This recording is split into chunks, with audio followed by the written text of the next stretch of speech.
pretty happy. Oh yeah. You know, so I guess maybe he's doing it right. Yeah, maybe that's what retirement's all about. So he seems pretty happy. Oh yeah.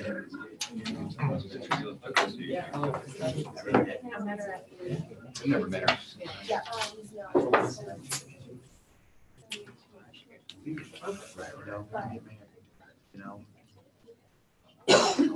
Good morning, everyone. Thank you for coming today to the U.S. Energy Association for today's briefing on the economic benefits of U.S. LNG exports. Today we have two guest speakers. We have Fred Hutchinson, the President and CEO of LNG Allies, and Harry Vitas, the Vice President at ICF International. Fred is President and CEO of LNG Allies, a nonprofit organization working to expedite and maximize LNG exports to create U.S. jobs, economic growth, and enhance the energy security of America's allies and improve human and environmental conditions worldwide. He was formerly a legislative assistant for energy and natural resources for U.S. Senator Frank Church and earned a bachelor's of science degree from the Massachusetts Institute of Technology. Harry is vice president at ICF, and in its natural gas and petroleum practice, he leads a team of geologists, engineers, and economists to analyze North American and world fuel supplies, transportation infrastructure, and end-use markets. He works with project developers, investors, and other stakeholders to evaluate the natural gas, NGL, and oil transportation and storage investments. He has conducted market analysis and prepared expert economic impact reports for several planned U.S. LNG export projects. Mr. Vitas received a BA in History and Economics, summa cum laude, from Dartmouth College, Hanover, New Hampshire, and an MA in International Relations and Economics from Johns Hopkins University for Advanced International Studies here in Washington, D.C. So if everyone could join me in welcoming these two gentlemen.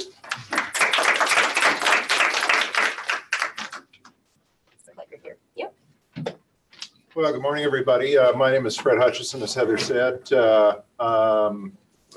LNG Allies is working to become the trade association of the U.S. LNG export community.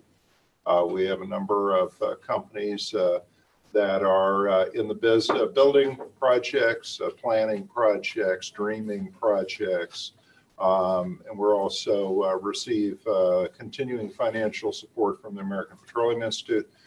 We work with a variety of foreign governments around the world, do a little bit of advocacy with the government, and to conduct a lot of meetings and research. I'm going to sort of kick this off very briefly this morning. And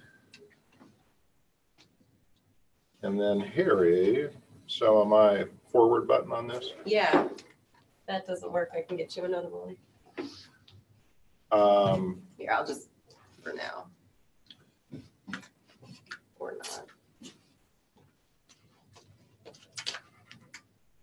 There we go. There we go. Maybe that's so that was the mission statement, as Heather read. There's no need to repeat that. We've been around since 2014 and are pleased for the invitation to appear this morning.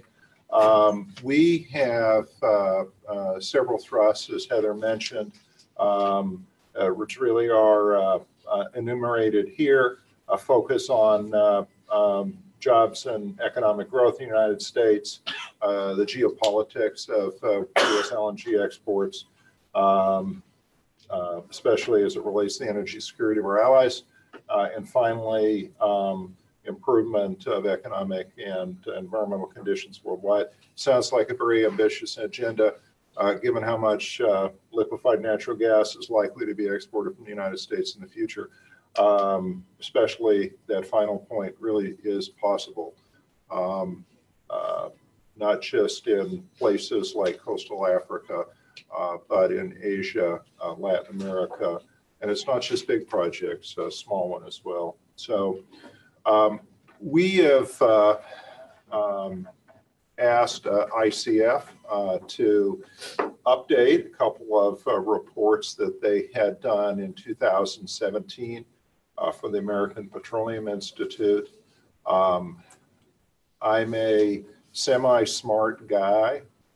Sometimes I think I'm mostly semi-stupid, but we had thought we would do this in the fourth quarter of last year only to wake up and realize that we were less than 90 days away from a release of the Energy Information Administration's data for 2018. So we decided to hold that. The EIA data release got pushed back a little bit, but we asked Harry and his team at ICF to look at jobs and economic impacts based on the EIA 2018 data. So Harry will walk you through that. Then when he's done, I'll come back for a little bit of context. Following that, should be plenty of time for questions and answers. So thank you.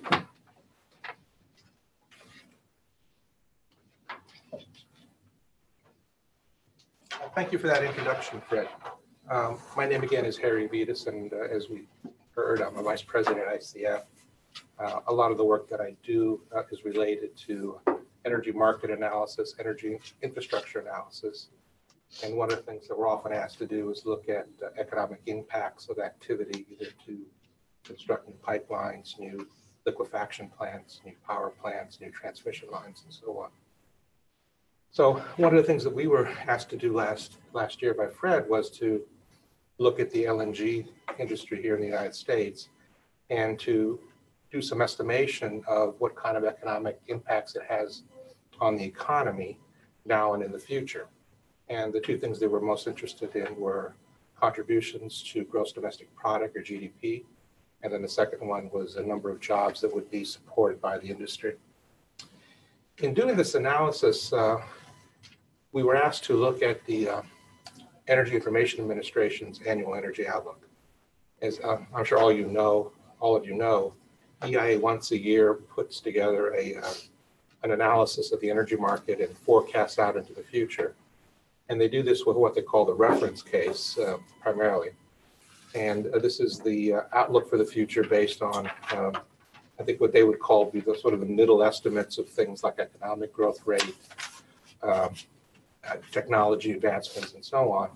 And that becomes the reference case. And as many of you know, a lot of government agencies, when they do either policy analysis or regulatory analysis that touches on the energy industry, often start from the reference case as the starting point for evaluating things like the price of oil, the price of natural gas, the volume of supply and demand, and so on.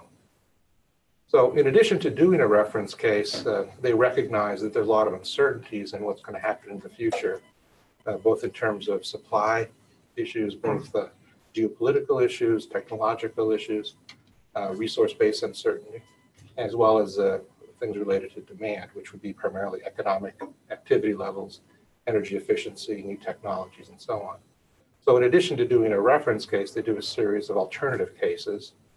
What we were asked to do was to look at the three cases. The first is the reference case. That's the red line. And all the subsequent charts, I think, will see the reference case as the red line. And then the two other cases we were asked to look at, one was called the high oil and gas resource case. And what this case is looking at the supply side of oil and gas and asking the question, what if the resource were more accessible? And what if the technologies that were used are going to be used to develop the oil and gas advance at a faster pace than were recognized in the reference case? So what happens in that case is then you're able to produce oil and gas more easily at a lower cost. And what that tends to do is drive down the price of oil and gas. So what I'm showing you here is the oil price that's in the three cases. And you can see that when we advance the technology in the high oil and gas resource case, make oil and gas easier to find, less expensive to find, that tends to drive down the price of gas. And you'll see in the next slide also the price of oil. The other case that we're showing you here is the high oil price case. And here, it's kind of a combination of supply and demand factors, all of which lead to a much higher oil price. And I think the idea behind this case was to see, well, what would be kind of the worst case outcome in terms of oil prices, in terms of being geopolitical factors, technological factors, and so on that lead to high oil prices. So the three cases we were looking at are the reference case, the high oil and gas resource case, which tends to have lower oil and gas prices, as well as the high oil price case. And what I told you about oil prices in the prior slide also holds for the natural gas prices that you see on this slide. Again, the reference case is the red line.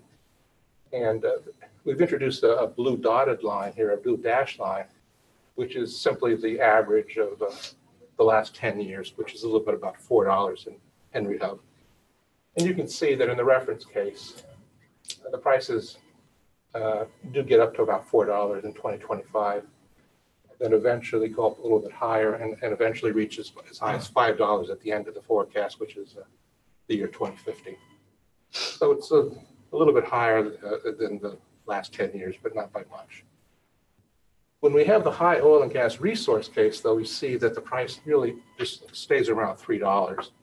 And what's happening here, as I mentioned earlier, is that the technological advances that are assumed for oil and gas development are strong enough that they essentially overcome the resource depletion effect as we deplete the resource, and essentially are able to continue to produce natural gas and oil at a fairly modest cost of extraction. Therefore, we have a price that stays around $3. On the other hand, in the high oil price environment, because we're assuming a higher demand for energy and more difficulty in producing energy, we have the opposite effect, a much higher price. And you can see that in this case, we almost reached $6 on a million BTU basis by 2050. So these are the three environments in which we were asked to look at economic impacts. Now,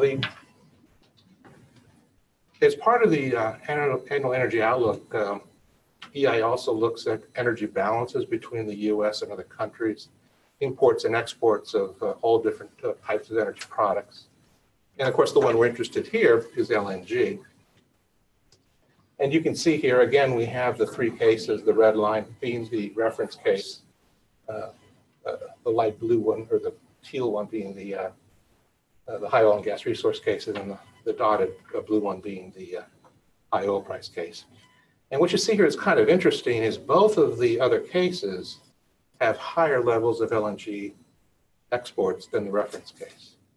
But there are different reasons why it's happening. In the high oil and gas resource case, essentially what's happening is that US industry can produce natural gas at a low enough price that it can garner a bigger share of the LNG market. And this is because, as I was showing you earlier, we can continue to produce natural gas at about $3 per million BTU. That gives us kind of a competitive edge in the market, and therefore we can grow market share even faster than what we're doing in the reference case. But the highest level of LNG exports actually is in the high oil price case. And what's happening here is because of the assumptions that are in that case, the rest of the world is having difficulty finding oil and gas. And the US, relative to the rest of the world, is still able to export LNG at a high level. And because within the high oil price case, there's also an assumption of growing faster demand growth for energy, there's a bigger market. So essentially what's happened here, the market is bigger. The US is able to maintain relatively its competitive share because the market is bigger, the exports are bigger. And that's why we have the highest level of exports in the high oil and gas price case. Now, what we were trying to do, of course, was look at this from the economic perspective.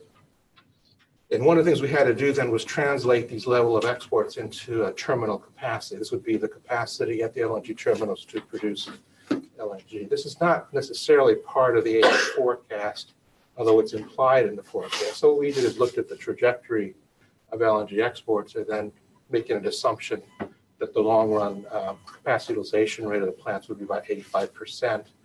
We calculated how much capacity would be needed. And the reason we did this was as part of the economic impact is the actual construction of the LNG facility. So one of the things we wanted to do was to translate the three AEO cases into a projection of how many plants would be built and at what time. Now, what we were asked to do was, as I mentioned earlier, estimate two key parameters. One was contribution to GDP. And as many of you know, when people do these kind of economic analysis, what they're what they're looking at is what economic activity is related to whatever the issue is that we're trying to look at. So in this case, we're looking at LNG exports. So what we're trying to figure out is what is the economic activity that is spurred by those LNG exports. And essentially, there are two categories that are the main ones in the United States. One is the construction operation of the LNG facility itself, which of course involves the purchase of and the installation of a lot of equipment, materials, and construction. And then the second one is the production of the natural gas that goes into the LNG terminal. And that's also economic activity that wouldn't otherwise exist without the terminals and without the LNG exports. So what we've done is we've taken those two pieces and we've separately calculated them. So what we've done here is to look at the trajectory of the construction of the LNG terminals and said, well, we have to construct each terminal and it's going to cost so much money to do that. And then it's going to have to purchase equipment, turbines, heat exchangers, compressors, and then the buildings, the concrete, the rebar, all that sort of thing. And then we also have to have the construction labor to make the facilities. So what you're seeing here then is the value added related to the terminals. And that consists of the construction phase where you have the purchases of those materials and goods that I just talked about. And then there's the operating phase where they're actually producing then this liquefaction service where they're getting either it's being done as an equity operation or it's being done as a service to the subscriber to that capacity. So what this is representing then is the economic value of the construction and then the economic value of the operation of the terminals. And the reason you see these waves is because you have construction happening at certain points in time according to the AO forecast, and that leads to a surge in jobs and a surge in value add because you're in the construction phase, and then it dips down again as the construction ends, and then there might be another phase of construction, and that's why you get the kind of wavy line here. It's essentially plants coming into construction and going out of construction when they enter operation. And then the second part of the component of the contribution is the natural gas itself. So obviously, for the U.S., essentially all the gas that goes into the terminals is U.S. natural gas. And that involves then the production of the gas, the gathering of the gas, the processing of the gas, and the transportation of the gas to the liquefaction facilities. So all of that activity then represents a value added from this, what we call the supply of the gas part. And again, we can look at that value in terms of the value of the natural gas plus the value of all those services that bring the dry natural gas to the plant. Now here you see a much smoother curve, and that's because essentially what's happening here is that it's following the trajectory of the LNG exports because the volume of natural gas that's produced and delivered to the plant is roughly about 110% of the amount of natural gas that's being exported, because there's a loss along the way for the pipeline fuel, and there's also the fuel used at the plant itself. And for plants that use electricity rather than burn the natural gas themselves to make the LNG, there's an energy use to make the electricity, which is also in the way the EI does the analysis accounted for here as well. So this is then the value added or the contribution to the GDP from the second part of the component, which is the production and delivery of the natural gas. So when we add those two components together, we get this, which is the annual contribution to GDP from both the construction of the LNG terminal and then the supplying of the natural gas to that terminal. And this would be then our estimate of how much of a contribution LNG exports make to the U.S. economy. And you can see we're measuring this in billions of dollars per year. So the reference case, which is the red line, is a little bit above $50 billion per year out into the long-term of the forecast. When we look at the oil and gas resource case, we see a number that's higher than that, but not a lot higher. And then when we look at the high resource case, we see a number that's much, much higher, virtually going up to about $140 billion per year. So what's going on here relative to the three different cases is in the high oil and gas resource case, where we're advancing technology faster, we're holding the price of natural gas low. And so even though we're exporting more LNG in the high oil and gas resource case, we don't get a big bump in the total GDP. We get some, and that's because the volume is going up, but the price is going down, and the two offset each other. And that's why the teal line here isn't that much higher than the reference case. Yeah, low price, higher volume, but then the value is only a little bit higher. Whereas when we look at the high oil price case, we have the volume going up and we have the price going up, so you get a double effect. And that's why you have that case being much, much higher than the other two cases.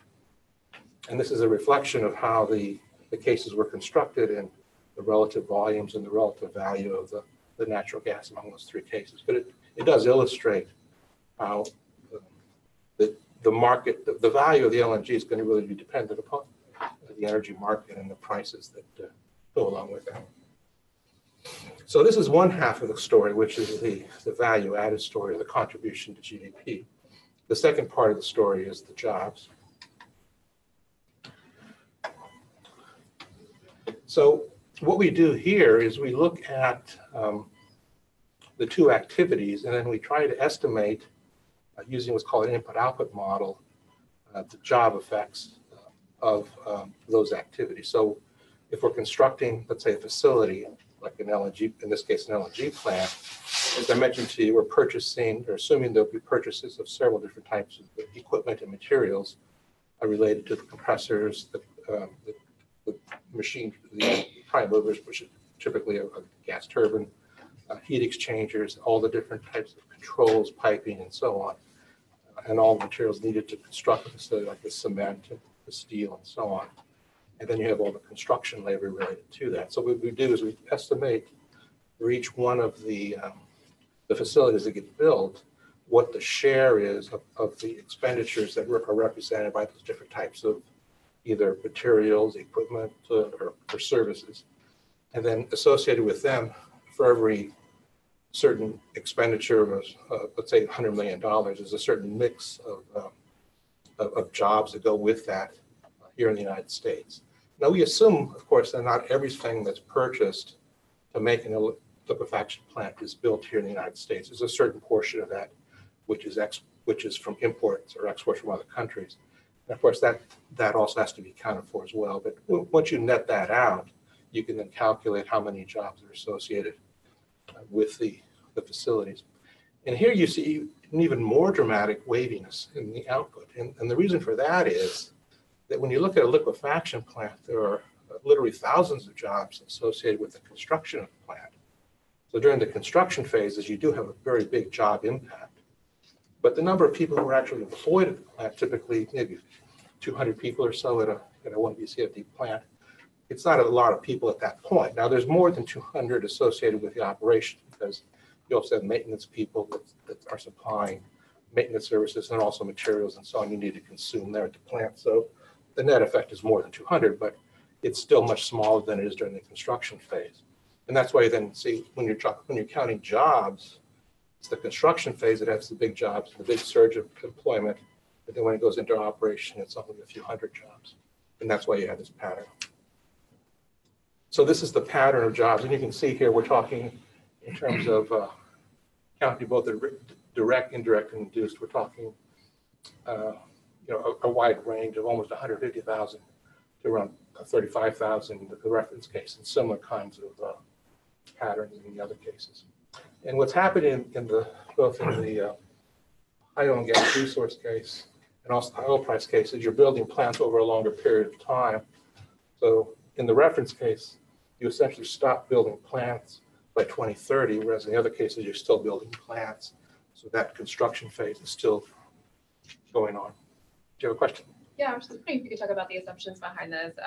For the LNG terminals, are you basing this off of actual permits for construction or applications to construct in the US? And then in terms of the actual employment, how do you say, okay, this number of jobs is created by each terminal based on capacity? Do you say 100 per Yes. whatever? And I'm just curious what that was and how you. Well, in terms of which plants get built, of course, we're not, as part of this study, predicting which plants get built, but obviously the ones that are under construction now have to be accounted for separately. So those are kind of built into all the cases. And then after that, what we're doing is looking at the AEO forecast of LNG exports and seeing at what point you would presume a new plant has to be built in order to meet that level of exports. So we're kind of imputing within the AEO, there has to be a new plant in order for that to support that level of exports. And then what we're doing is we're assuming essentially a generic dollar per million ton per annum or dollar per BCFD cost of that facility based on the average of what we've experienced in the last 5 years. So, and then the split among the different things that need to be purchased are based on that average as well. So we're using historical averages, I guess, to answer your question for all of them. And the one caveat I would give is that it's possible that the pattern will change in the future. Of course, in which case then there might be a different mix. So for example, everything up to now that's under construction are land-based liquefaction plants, which have a certain cost and a certain mix of expenditures that are associated with them. But there are proposals to do floating LNG plants, which have, of course, a different cost structure, but they also have a different propensity to use foreign materials and both equipment as well as labor.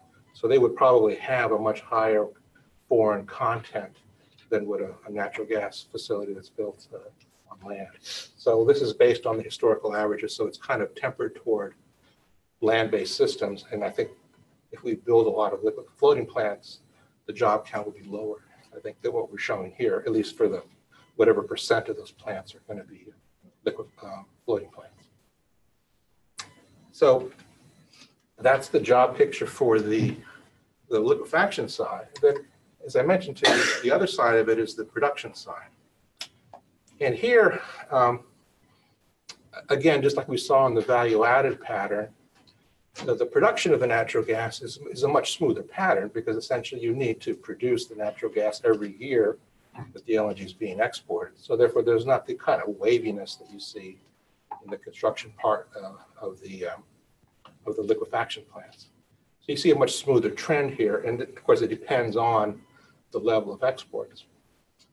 But the other thing that's happening here, if you remember, is that the assumptions that the EIA has made in the high oil and gas resource case is that there's new technologies that make it cheaper to produce oil and natural gas, and that's why we have the price stay at $3. So implied in that number then, of course, is that it's easier to produce natural gas. You're spending less dollars, so you must be employing fewer people. So the ratio of how many people are needed to produce, let's say, a BCFD of natural gas is different among the cases because you have different technologies in these cases, which would imply more resources are being devoted in the high oil and gas price, the high oil price case, because oil and gas are scarce, it's difficult to produce, therefore implied there's a lot of more people being used to develop each BCFD of gas, whereas in the high oil and gas resource case, the opposite is true. And this is why then, again, when we look at the difference between the reference case, the red line, and then the teal covered line, which is the high oil and gas resource case, you don't see reflected here the full volume difference between those cases, because in the teal line, the high oil and gas technology case, it's easier to find the oil and gas, so you need fewer people per BCFD.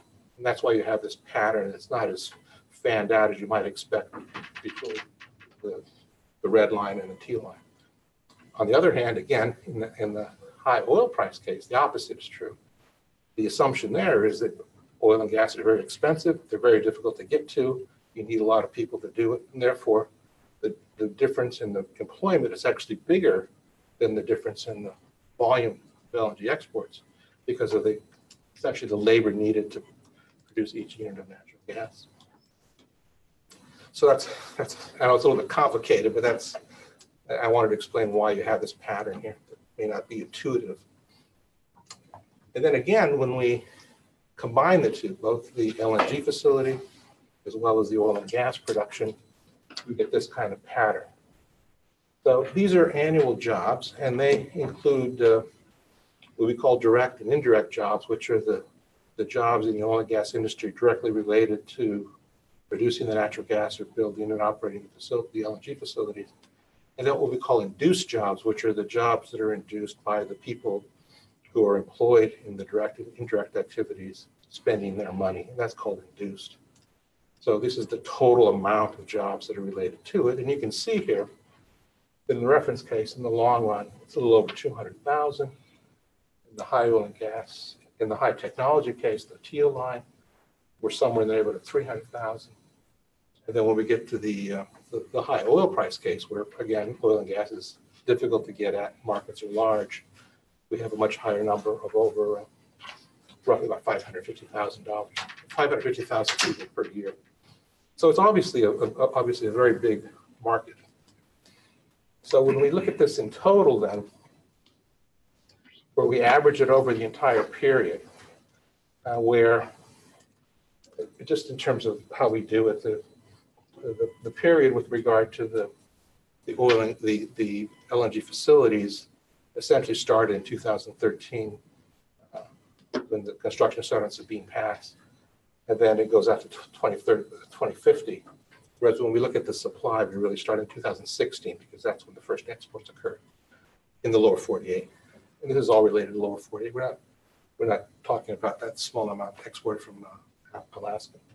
So anyway, in terms of the GDP effects, you can see for the three cases we looked at, they average from $47 billion per year up to almost $93 billion per year on average. And when we look at the jobs, as I was showing you earlier, a little over 200,000 in the reference case, 270,000 in the high technology case, and then we get over 400,000, 432,000 in the high oil price case. So this would be the average over the whole period. And then we can also look at the peak year. And as you would expect, because of the waviness of the pattern, the peak is higher than the average. And you can see here then the GDP ranges from 60,000 to 141,000. The jobs are 325,000 to over 637,000 at the peak. Another way we can look at this is we can add up all the jobs over the entire period. And we call these the cumulative benefits or the cumulative impacts, where we're taking the amount of activity each year or the number of jobs of each year, it's just adding them up all the way through 2050. And obviously, when you do that, you get even a bigger number because you're counting multiple years of activity. So you can see over this entire period to 2050, in terms of the contribution to GDP, it's 1.66 billion in the reference case, trillion in the reference case with a T. And then it's a little bit higher in the medium number, which is to say the high oil and gas technology case. And then when we get to the high oil price case, because of the double effect of more volume and much higher prices, you get a much bigger contribution to GDP, $3.26 trillion over that period of time. So obviously, the volumes we're talking about are very, very large. And when you add them up over multiple years, you get a really huge number of GDP contribution. And then the job years, where we're taking the jobs at each year and then add them up, that's what we call a job year. It's over 7 million in the reference case. It goes up to 9.68 in the high oil and gas technology case. And then because, again, of the effects of the price and the volumes, the jobs are over 15 million in the high oil price case. So that's my summary of where we came up with. I think, is it okay to take a couple questions after the technical questions about the study? Let's go ahead and take questions now. Anything about what terminologies were, or anything that I maybe didn't explain very well, or any questions about assumptions, that kind of thing?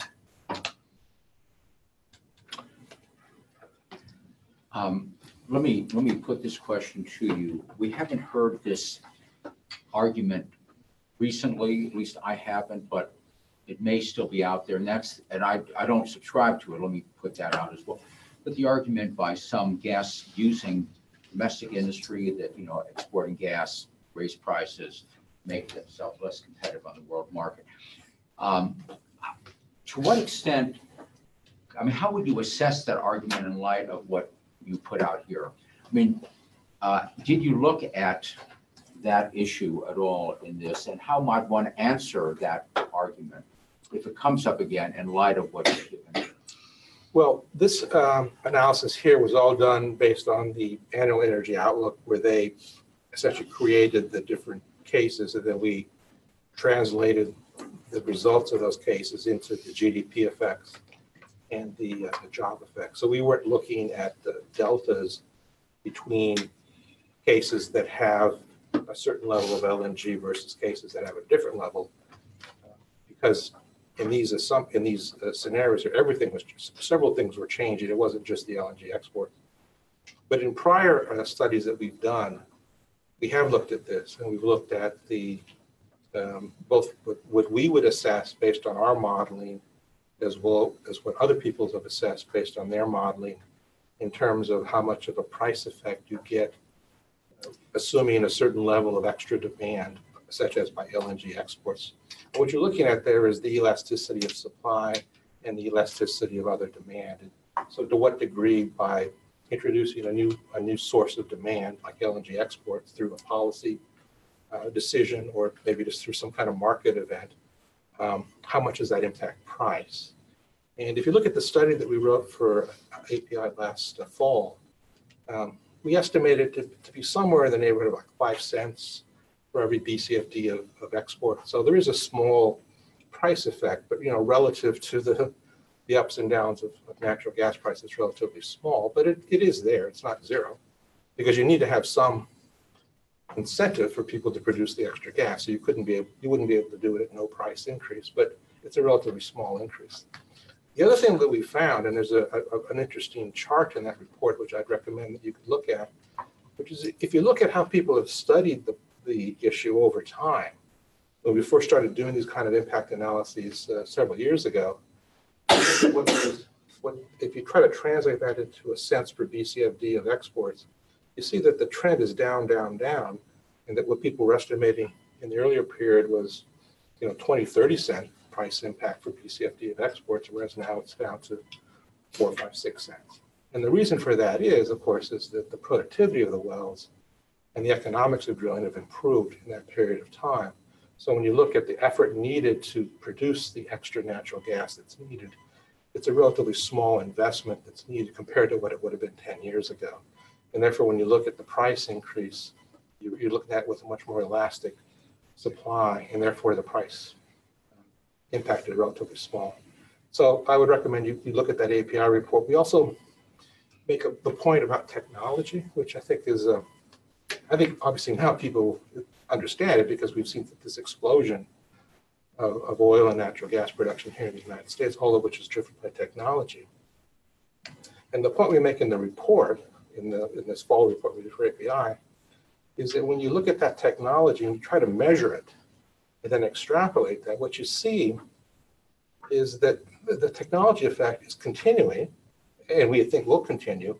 And essentially that also dampens the price effect, because you essentially are not looking at the same resource technology mix 10 years from now that you have today. You're going to have an improved technology, presumably. And therefore that has a much more ameliorating effect. I think people are more aware of that, and when they put that into their models, they get a more modest price effect. So those are the two things that I would say. One is that it's technology driven in terms of current elasticities, but it's also technology driven into the future, which will make it more elastic still. Yeah, picking up on that last point, what does the annual energy outlook for your model say about technology transfer and other countries being able to adopt technologies in the high oil and gas technology case, where they're beginning to produce gas from non-conventional resources, and how would that affect the export potential for us here? Well, I told you the good news that analysts looking at the world today in the United States versus 10 years ago are saying, boy, we had a lot of good technological advances that's driven down the price, the cost of oil and gas development. It's made it more elastic. But I looked at the same kind of questions overseas, although the technology are also improving. It's surprising how little oil and gas has been developed overseas using advanced technologies. And we wrote a report for EIA last year, where we looked at several different countries and what was going on. And it's very complicated. It's a combination of the resource isn't quite the same. There's a certain endowment in terms of geology that the U.S. has, other countries don't have. It's not quite exactly the same. You have this issue of land use, which is quite different. A lot of the oil and gas that's been developed in the U.S. is in a relatively sparse area. You don't have to worry that much, not that it all is, and conflicts, but relative to other countries, we have a much easier access to land. You have this issue of land ownership in the U.S. Most land is privately owned, so that you can compensate the landowner for the disruption that occurs by building the roads and setting up the paths and drilling, putting the gathering systems in. They'll get a share of that, and therefore they're more willing to go along with that. Plus, you have a different kind of you don't have the state-run oil companies here that you have overseas. So there's a lot of different reasons why you just haven't seen it as much. It's not that technology is different. It's just that the willingness to do it and the infrastructure just isn't there. So it's been kind of a strange thing and kind of a surprising thing. Certainly from my perspective, what I was expecting 10 years ago than what we're seeing today is it's much less than I would have thought. Whereas in the U.S., it's the opposite, that we've done much better than I had expected. Yeah, and I think the one other thing that I would add to that is that we have a very robust oil and gas service industry. So Baker Hughes, which is now part of GE, as well as Schlumberger, and what's the other big company that Halliburton, I'm forgetting. I mean, they drill and complete an awful lot of these wells for the operators throughout the whole area. So that learning curve, because you have the same people in the trailers, well after well after well, get that experience. And that's just something that's not replicated in other countries. I went to an international shale conference at the University of North Carolina about 18 months ago, and they went around the world and really looked at markets. Argentina is probably the most probable in the near term. Canada and Mexico have adjacent resources to us. Those offer some prospects, but as long as U.S. costs are lower than Canadian and Mexican costs, those are likely not to move forward quickly. China has a problem in that in a lot of the rural areas, they're very small farmlands that are on top of this. So you have a lot of people in packs. And then you go to Europe, where the geology, as Terry said, is a little bit more challenging, but you have a dominant supplier there that absolutely has put a lot of money into public relations efforts to really stop shale development in those areas. And so, get all of that up, it's very challenging. People are sort of the conclusion that it could happen in the near term in Argentina, near term being 5 years or so, but beyond that, it's difficult to say. Not that I want to contradict my client, but it is true No. that the other countries do have reasons why they aren't developing, but I would say that Schlumberger is everywhere and their technology is everywhere. So I think they'd be very happy to do exactly the same frac job in Saudi Arabia. And in fact, they're now starting to do it.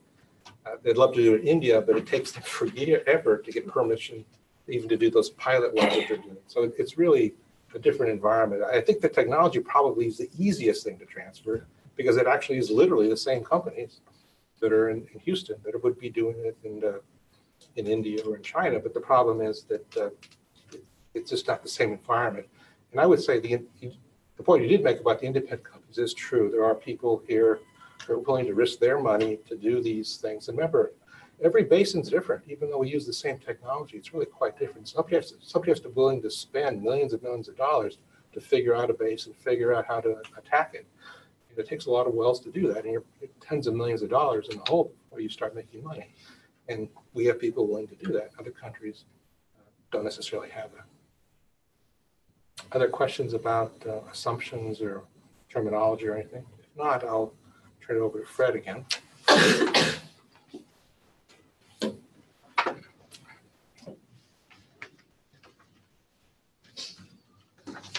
Well, thanks, Harry. So I'm going to get to a few of these questions ourselves.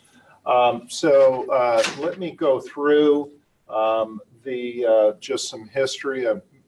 Maybe many of you know this, perhaps some of you do not. So if you go back to and look at this period of time, what is this, 50 years, I guess, we had a relatively stable production and consumption curves through about 1986. At that point, production did continue to grow a little bit, but as you can see, consumption outpaced production dramatically. And as a result, during that period of time, we built a number of LNG import terminals. I think there are about a dozen major terminals in the United States. Imports ramped up from those and through pipelines from Canada, starting in about 2006 or 2007 when the shale revolution began. Obviously, production caught up with consumption, even though consumption has grown dramatically. Imports are now at about zero. This is the absolutely most recent data to show you what really is behind that. Again, looking about at 2008, what you really see is how shale gas production has increased. These are the primary basins across the United States. While this is interesting, this chart is astonishing. This really shows is that about 3/5 of that shale growth has been focused on 3 basins. Obviously, the biggest growth, the biggest of the elephants is the Marcellus, which stretches from Pennsylvania all the way into New York, although because of policies in the state of New York isn't being tapped. The Utica is a formation that in some areas underlies the Marcellus, is a basin that has begun to grow dramatically in just the last 4 or 5 years. The Permian in Texas is also incredibly interesting. So that's primarily an oil basin. The gas comes up as a byproduct of the oil, which is why, as Permian oil production has increased, the associated gas. And again, gas only represents about 10% of what's coming up in the Permian, but it's already that significant. Kind of get to your question, Dana, a minute ago about kind of where we are on future supplies. We've been fighting kind of a silly battle with a group, not we personally, but the U.S. LNG export industry has been tussling with a group of manufacturers called the Industrial Energy Consumers of America. They're the very largest purchasers of oil and gas, and their 2 arguments are, if we export LNG, then we're somehow going to run out of gas, and as we start to run out of gas, then prices are going to go crazy, and as a result of that, manufacturing will suffer. So what this chart really is, so this is based on 2 things. There is a private sector group called the Potential Gas Committee, headquartered at the Colorado School of Mines, and it has about 80 private sector experts from around the country. And they go through all the data, they look at all the basins, and they estimate what is in that light blue bar called the potential gas resources. So I'll show you, I think I put in here the explanation of this, but this is what the extent of the resource looks like. So then you add to that a much more narrow, and it's not just a technical, but it's a financial standard called proven gas reserves. And what you show is the future gas supply estimates in the United States. What I want you to see on this is how much that has changed just in the last decade. We've really doubled our estimates of what's possible to extract in the United States. The way I like to characterize this is historically, when it came to oil and natural gas, we were looking for a needle in a haystack, right? Now we found that pretty much the whole haystack is comprised of needles. And so again, it is a more intensive process, but this is the result. So now what this also shows is, and one of the reasons why there's this growth is the shale resource hasn't changed. We haven't grown a bunch of shale somehow magically across the United States. What has happened over this period of time is that for any given well, it's possible to extract an ever increasing volume of the hydrocarbons associated with that particular well. So we did a briefing last summer when the PGC end year 2016 results were announced. And the executive director of the PGC was here and really explained that from their standpoint, they believe that this will continue and that it is possible to get fairly dramatic continuing expansion of what's possible to extract from the fields. So all of these charts and tables and everything are available on our LNG Allies website. This gives you an idea of how big this industry is. As Harry mentioned, in the calculations on the reference case, it sort of assumes that the projects that are under construction go forward, maybe one or two others without sort of picking them, but again, a capacity growth. So we have 6 that are under construction. They represent about 10 billion cubic feet per day in production. We're at about 80 BCF in the United States right now. So it's about 1/8 of our domestic production. We have 4 projects, 3 land-based, 1 floating offshore project, fully permitted, represent potentially about another doubling.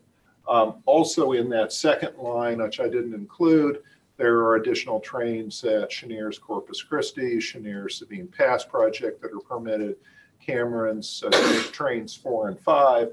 So that's reflected in the BCF per day number. And the project count, I didn't change that. So the first wave, which we can predict because it's under construction, is capacity of about 10 BCF a day. Second wave that's fully permitted is about at another 10. Beyond here, this is a really interesting line. What's in the formal FERC review process? We have 11 projects that are pending now at FERC looking for their authorizations. So that's about 21 BCF per day. And then we have 2 others that are in the FERC pre-filing process, which is a mandatory process you go through at FERC before you get into the formal environmental impact statement production. So this chart's also been recently updated to reflect some changes in the schedule of what Freeport LNG's project deployment looks like. As you can see, we have currently the 4 trains at Sabine Pass are operating. Cove Point on the eastern shore in Maryland started operating on March 1st, still in the commissioning phase. Not a lot of cargoes coming out of there yet, but that's ongoing. Elba Island in Savannah, Georgia, believe it or not, is probably next. Fairly small project that Shell is building for Kinder Morgan and partners. I'm predicting that Corpus Christi, Cheniere's second project, will probably come online before the end of the year, followed by Cameron and Freeport, plus additional trains from the other companies. So to get to maybe kind of one of the key points on all of this is that so what I'm going to show you now is a few charts quickly based on 2 of the cases. So if you remember what Harry showed you, we asked him to look at 3 cases. The 2 that are the most probable are the reference case and, in our opinion, the high oil and gas resource and technology case. The high oil case we asked him to look at because, in part, the International Energy Agency has been sort of saying carefully and cautiously to everybody that'll listen hey, low oil prices aren't a given forever. And if you remember, most of the LNG contracts throughout the world are and remain not indexed to U.S. indexes like the Henry Hub, but they're indexed to the Brent oil price. So what I'm going to show you here is just focused on this. So again, if you look at U.S. production and consumption over that same period that Harry showed you, as you can see, beginning now and continuing through the whole period of time, even assuming that there's good substantial growth in the U.S. domestic consumption, there's still adequate room for exports. So, and this really shows that. So again, we're still looking at the reference case. LNG exports are the top red line. The tan line represent pipeline exports to Mexico. And the others really sort of show you that manufacturers aren't harmed. The industrial growth continues to grow. The electric power growth is predicted to grow. Yes, exports are there and a fraction of it, but it's not the whole story. Again, now we're looking at the second of the cases, the high oil and gas case, even more dramatic gap between domestic consumption and domestic production. As you would imagine in that particular instance, which again is sort of reflected in what Harry showed you earlier, we are seeing substantial growth in several sectors, industrial, electric power, but obviously the dramatic growth for the uses of U.S. natural gas come really in LNG exports and pipeline exports.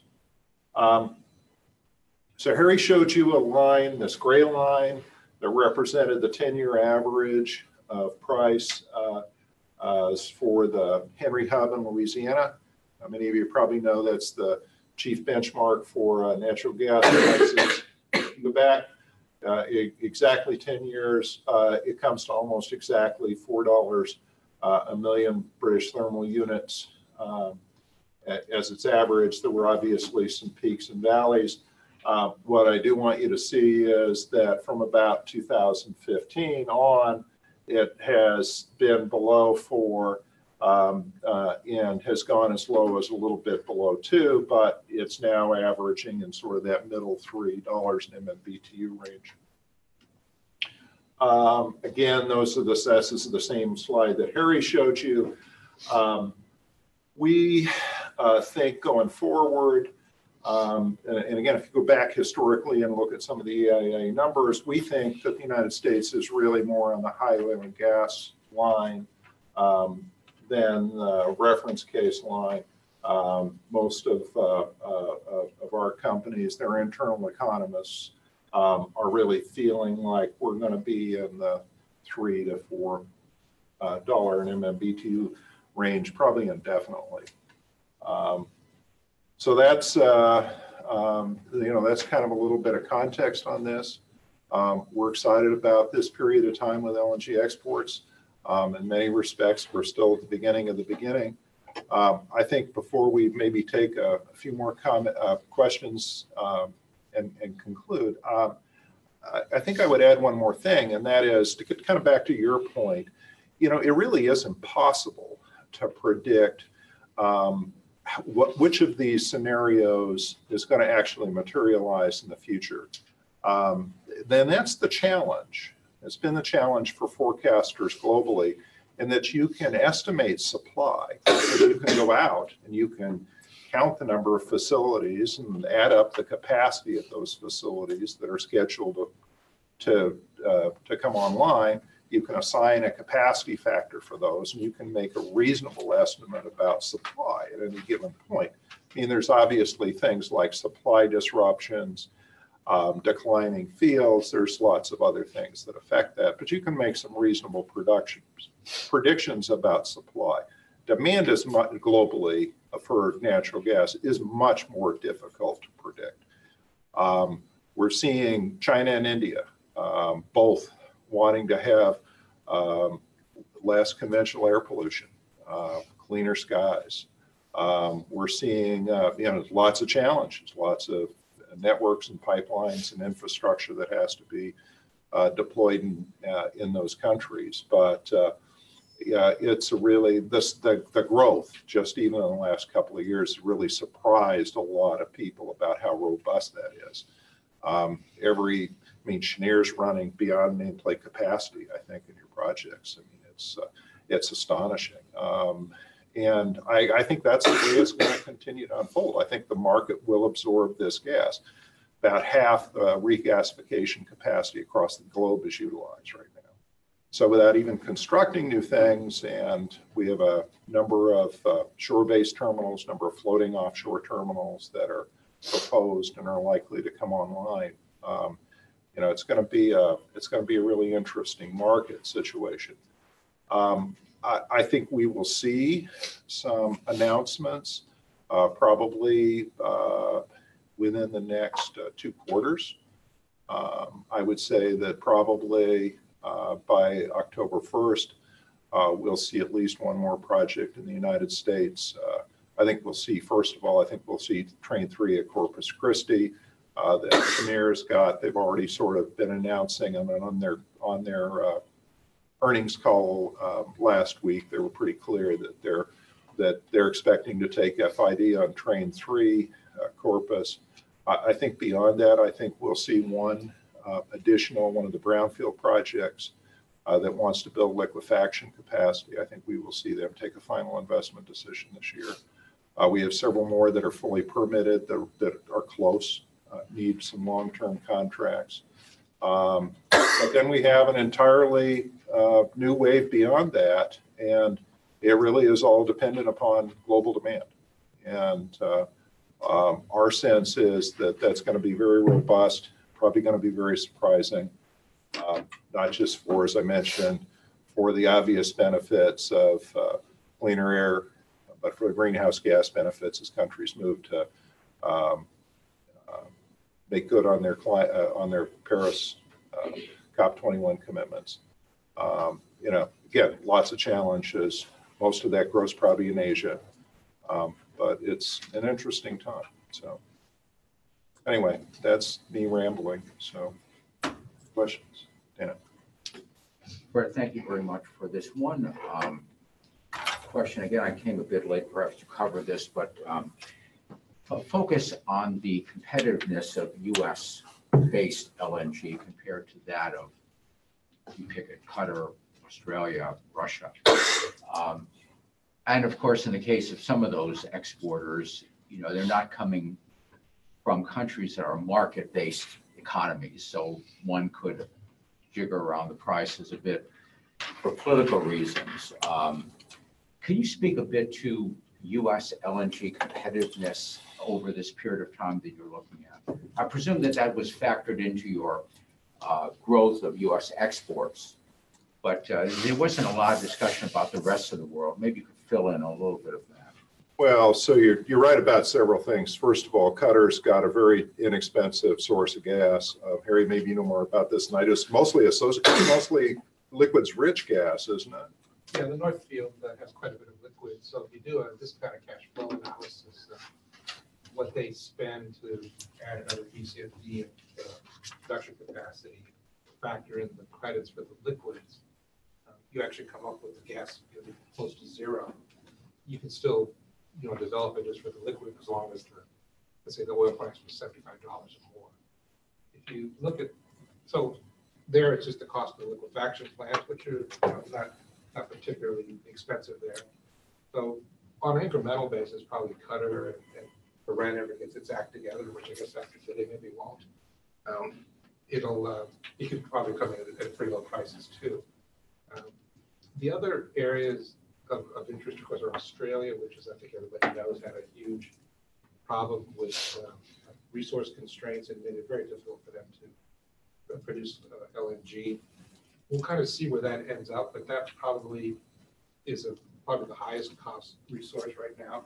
Is the incremental offshore facilities in the western part of Australia. The other thing that people were talking about and are still interested in is East Africa. As you know, there's been huge discoveries in Mozambique, Tanzania.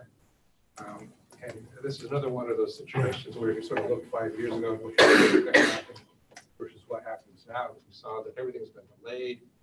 There's been problems with the ownership of the leases and conflicts with the government and just all sorts of shenanigans going on in some of these governments in terms of the money and where it's going and so on. So they haven't happened. And if you look at it kind of from the cost perspective, they should be cost competitive, but they just can't get their act together enough to actually develop projects. So this is kind of the reason why the U.S. looks so much better now compared to what we thought it was going to be, 5 years ago. It's because Australia had the cost problems and they weren't able to develop incremental projects. And then East Africa had the problem because the political problems made it possible. So the market's much more open to the U.S. than we would have thought 5 years ago because of these other issues. And Russia's kind of its own special thing. Right, and Canada has not moved forward at all to develop their industry as many people had expected. So Canada, it's not a resource issue, it's not a technology issue. They actually can develop it at well-hit prices, similar to the U.S. It's a little bit more expensive, but not that much. The big problem there is the accessibility, right? That all of their shale is too far inland relative to where the liquefaction plants have to be. People don't want to spend extra money for that pipeline, but you have all those indigenous peoples who are trying to create a certain, trying to get a certain portion of that grant. It's made it very difficult for them to put together projects. So that's another example where we would have thought 5 years ago, they're going to have a project or two. It hasn't happened. Well, clearly the market is saying that U.S. LNG exports are going to be competitive. That's why they're putting all that investment in, as you showed the various export facilities. And thank you for those points. I mean, this is a very complicated but a very basic question, right? There'll be enough market for the gas that we think, at the price that we think we'll be able to export is I think your basic point, Fred. yeah, so it is complicated. I mean, it makes it more complicated by the Russian pricing mechanism is completely opaque. Nobody has any idea what the And they actual. can play around with that as much as that was my concern. Now, maybe the answer is they just, for technical reasons, they can't put out as much as we can. So they maybe can play around, but it's not going to hurt us that much in the longer term. Well, so Europe, because it's closer from a transportation standpoint, and some of that Gulf of Mexico, all that Gulf of Mexico traffic doesn't have to go through the canal, for example. More of it could logically go to Europe. And I think that what will be really interesting to watch is what happens over the course of the next 2 or 3 years is all those projects came online that I showed you, is how much of that goes to Europe, a lot of spare regasification capacity there, what Gazprom's response is with respect to prices and markets, anybody's guess. But I think it's going to be a real interesting time. Now, what's really ironic is that past that first wave in the United States, we're already pretty much to the point where, at least in our opinion, there will be a global LNG shortfall, maybe as early as 2021 or 2022. And the reason, and this is despite the fact that we have all this gas in the United States. And the simple reason is that no projects have been sanctioned of any real consequence globally in the last couple of years. And as you get some of the indigenous supply from the Netherlands, for example, dropping off, and you're going to see that same sort of thing happen globally. There's a point in time where, since it takes about 4 years at a minimum, if not 5, to build an LNG project, we're really at the point now where if we don't start to see some projects start to break ground and start to pour some concrete, the market could be short LNG in 2021, 2022. Our projects could be producing full blast. Projects around the world could be producing full blast. But there's not enough LNG. Then there's price. Then there's price inflation. More coal comes back into the mix. So it's a very interesting time. But so this is like it is a huge tanker. I mean, it takes 4 years or 5 years to move this tanker. So you have to factor that in. Other questions? So you mentioned earlier Asian demand from China and India switching to gas. So what do you think is the sort of biggest barrier to U.S. gas, to Asian markets receiving that U.S. gas? Is it the bilateral contract structure, or is it the actual infrastructure, whether it's regasification or the infrastructure inside the country? Is it permitting? What do you think is holding back that? Well, so India has already, let's sort of take these maybe into the two big markets, talk to India first and then talk China. So India has already managed to secure several long-term contracts. Cheniere's a long-term contract with GAIL has kicked in. The long-term contract with Dominion will kick in as soon as the commissioning process is finished with their. A lot of those cargoes, because we have no destination requirements. So the ship leaves Sabine Pass, and it's owned and the cargo is owned by GAIL, and it gets out, past the last marker into the channel, and they decide, well, wait a minute, I don't have to take this, to India. We can just take this to Poland or England. It's extremely cold in England, so you can divert those cargoes right when it's on the water, and that's an advantage that U.S. LNG has that many of the other projects don't have. From Qatar, if you take a cargo from Qatar and you take it to Europe and you want to resell it, you have to take it, unload it, reload it, and then ship it to another place. Well, that's not cost effective. So in India's case, there's 2 or 3 things that are holding them up. That there's not an adequate countrywide infrastructure system, a pipeline system like we have in the United States or exists in other countries. So that's one issue. India also has an incredibly complicated, so complicated I couldn't even begin to describe it to you, market system for which the market is in need of slowly but surely being unmanaged and being really a free market in gas. So if GAIL can't sell to its customers gas that it's importing, except at a loss for the customers, and then those cargoes are likely to go elsewhere. So we're very optimistic. Listen, our government across the spectrum that could be involved in India is working hard with the Indian government, with those companies, to develop that particular market. So we think that will come. Clearly, air quality in those major cities in India is pretty awful at the moment. It's pretty awful in Poland too, and we just got to get them convinced to stop burning coal in Poland, but that's kind of a different thing. But India's likely to evolve pretty well, we think. China, a very interesting situation. Clearly, their companies take a lot of signals from their governments. They have, until Cheniere inked a 1 million ton per year deal, hadn't entered into any long-term contracts with any U.S. projects. There's a range of issues there. Some of the Chinese companies want to invest in projects in the United States. That comes with a requirement to get clearance through our CFIUS process, which is a whole nother seminar to talk about that kind of thing. But China can move, seems like it can move a little faster than India in some respects.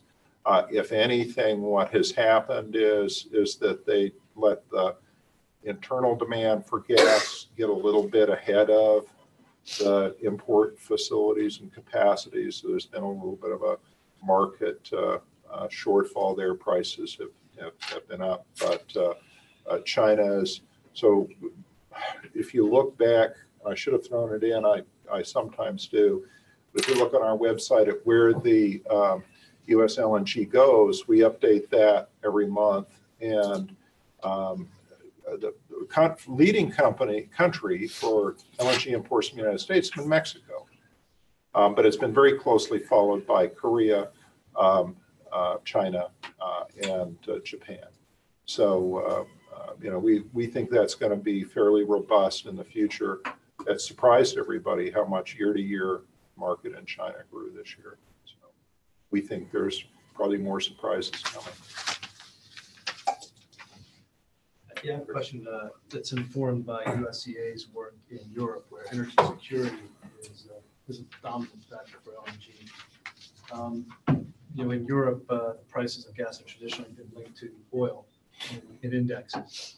And I'm wondering, as we see greater liquidity in the LNG markets, if you think that pricing mechanism will be decoupled, and what the ramifications are for LNG exports and how much Russia can play with its price of gas to sort of box out U.S. LNG exports.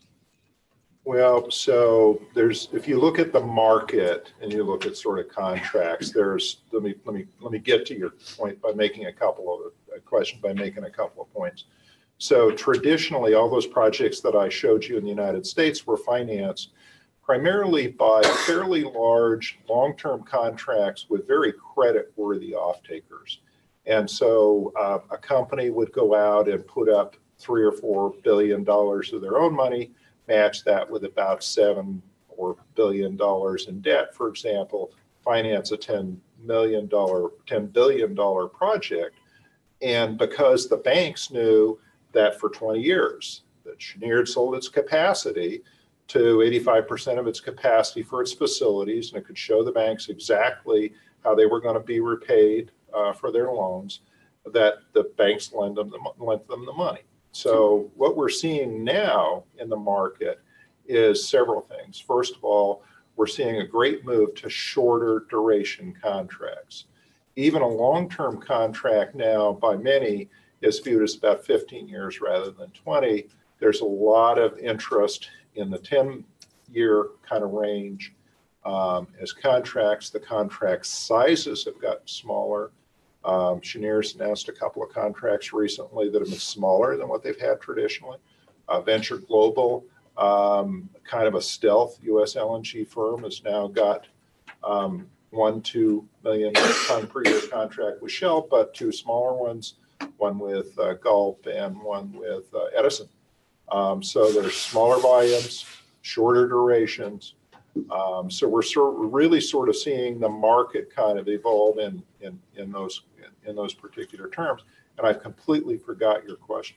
Let me see if I can remember myself. I think it was related to whether or not the decoupling of oil and gas prices in Europe will cause a problem for exports, and whether Russia seems to be responsive when this happens, and whether it can price LNG exports from here out with pipeline gas to Europe.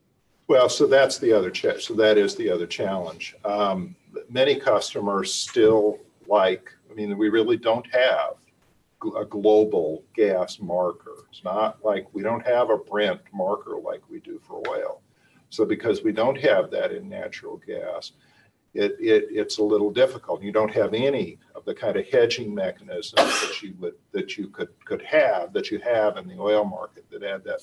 And Harry, I'm talking your expertise, and I'm probably screwing it up, but so there is still, although the contracts have changed in duration and size, there still is a fairly big appetite for using Brent as a marker. The Asians in particular have sort of become accustomed to that as a marker. Our companies here, because their gas is all going to be, their prices are all going to be connected to the price of at Henry Hub. So they don't want, and will find some difficulty, and their bankers will be resistant in letting them price to sort of other markers. Now, oil is one thing. A number of the European countries really don't want you to, they want you to price to what's the hub in the Netherlands, the TFF, which I can't remember what it stands for. Transfer point or something. Yeah, it's a transfer point. So there is a marker. So there's two. There's one in the UK, which is called National Balancing Point. I get that one, MPB, and there's another one in the Netherlands, which is which is TTF. And so a number of the European customers want the US to price to that. Well, some companies can't. I mean, if you get big enough and you have enough capacity, like the Golden Pass project that ExxonMobil and Qatar Petroleum are working on, they'll Ocean and LNG, which is their marketing arm, they'll price to any, you want TTF, they'll sell it to you at TTF. You want Brent, they'll sell it to you at Brent. They've got enough flexibility really to make that. But a lot of the other project developers that are working on projects, they're pretty set on Henry Hub as the marker. But again, if you're a smart buyer, and there are obviously a lot of incredibly sophisticated global players in this market, you probably want a mix. You probably want spot contracts, you probably want medium-term contracts, long-term contracts. You want contracts priced to Henry Hub, you want contracts priced to, to Brent. You want to be able to kind of hedge those situations. But again, what we've sort of found is that in the last couple of years, it's been very difficult till Cheniere broke through, and Venture Global more recently are the only two that have really begun to break through into some new longer term contracts. It's really been, the buyers have really said, listen, for the next 4 or 5 years, why should we buy anything other than on the spot market? So that's our best deal. So other questions?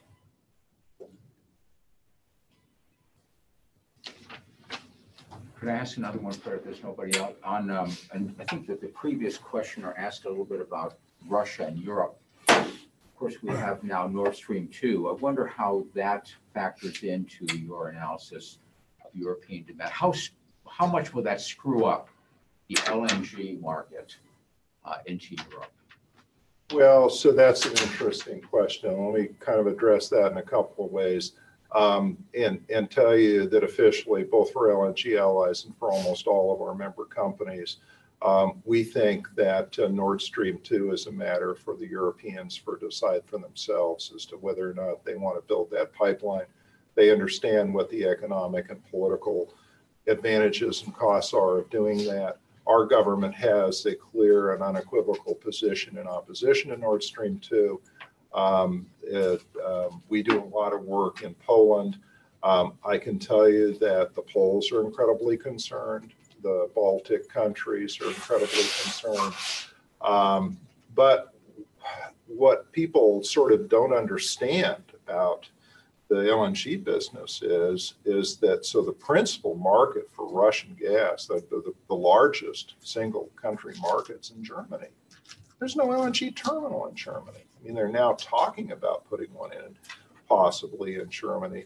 So, there's been it was a real silly piece on German public television in the last couple of days that sort of tried to pit US LNG with Nord Stream 2, and that's the reason the US government is opposed. No, the government has been opposed to Nord Stream 2 for a long period of time.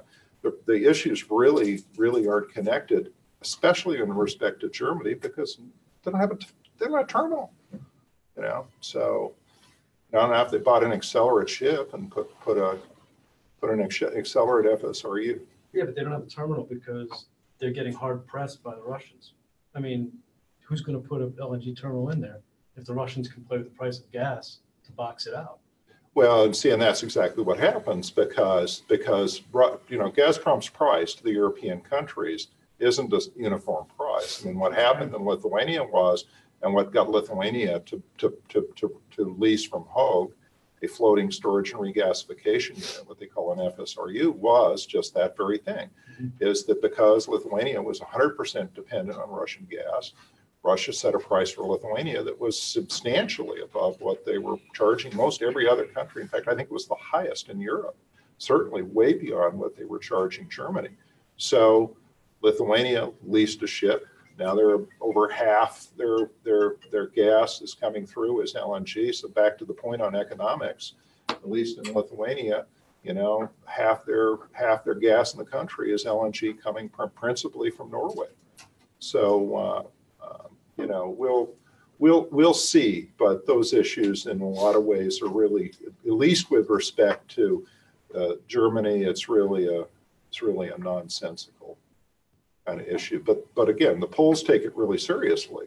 I'm going to Poland over the weekend, going to be there for a big conference next week. And they have vowed to not have a drop of Russian gas, not a single molecule in their country after their current contract expires in 2022. They're building a pipeline through Denmark to their fields in the North Sea. They're expanding the capacity of their LNG terminal. And the Poles seem, incredibly insistent on this. So the ones that are, wild-eyed are in fact, I'd say principally the Poland, but the others in Central Europe. Thank you, Fred. Thank you.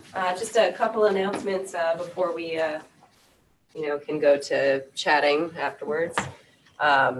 First is that, not sure that you all are familiar, but the U.S. Energy Association with Department of Energy and funded by Power Africa created this wonderful handbook. We call it the LNG Handbook. It's actually called the Global LNG Fundamentals. So it's gone through a few iterations. The first being largely focused on development in Africa. And now we have this broader one, the Global LNG Handbook. So it's much more globally focused. And we are continuing to make changes to this document and expand upon it. And Wednesday, June 27th, alongside the World Gas Congress from 1:30 to 3 p.m., we are going to hold a meeting with Department of Energy to discuss the possibility of a very targeted, specific, annex or appendix to this book on Africa, looking largely at case studies, we kind of think. We're still working out exactly how we'd like the agenda to be and what we'd like to discuss in this book. So that's why I'm bringing this topic up to you now. I'm soliciting any comments or questions you might have regarding this. And if you're interested in the meeting, you're welcome to come talk to me afterwards. If you have any comments now, I can open the floor, or we can just talk afterwards as well. Yes. So for those of us who are veterans of the old Power Africa, Yes. I'm sure there are a lot of people in the room, certainly I'm one. One of the problems, of course, was the creditworthiness of the off-taker, many of these, the utilities in Africa.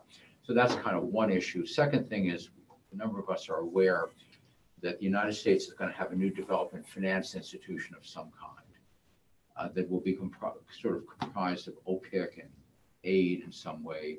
I guess the question I would have is, to what extent would this new DFI be able to enhance creditworthiness maybe more creatively than what we have now, to be able to permit more LNG imports into Africa and other maybe sort of shaky economies? I think that's an important issue that a lot of the USG agencies have struggled with, but maybe now we have a new way to work with it, perhaps with the DFI. So I think that ought to be something that sort of folks focus on. Yeah, that would be great. We have had a bit of a discussion on the creditworthiness issue, and I think that might be something that we could harness in with that. And I'd certainly be interested in participating. Great. Yeah. Guys out on the street. Awesome. Great. Thank you. Thank you. Well, so let me say a couple of things. First of all, that's our primary LNG Allies focal point right at the moment, is how we harness those resources of the U.S. government to produce greater contract formation, especially with these customers that are credit challenged. I can't tell you exactly what we're doing, but I'm almost going from here to a large meeting a private meeting that we're sponsoring on these and related issues.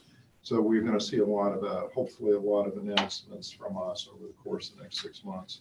This is an area that we think is great. It's a great opportunity, and the political interest is there across the government. And it's not just, I say political interest, it's not just the political appointees. It is our career